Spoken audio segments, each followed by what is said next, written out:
দেখো আমি এখন দাঁড়িয়েছি মৌসুনী দ্বীপের একটা ক্যাম্পের মাঝখানে। আর এই ক্যাম্পের দৃশ্যটা তোমাদেরকে দেখাই একবার। এরকম সাইডে সব টেন্ট দেওয়া রয়েছে, আর এরকম সুন্দর সুন্দর ঝাউ গাছ লাগানো রয়েছে। এখানে বসার দোলনাও রয়েছে। এই পারেও বেশ কিছু টেন্ট আছে, কটেজ রয়েছে, আর এরকম সাজানো একটা ঝাউ বাগান টাইপের। ভাই এখন লোকজন খুব কমই আছে, আর এই জায়গা থেকে বেরিয়ে ভাই অসাধারণ একটা ভিউ পাবে তোমরা।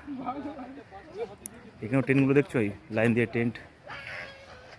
আর এইখান থেকে বেরিয়ে একটা বাঁশের সিঁড়ি করা আছে।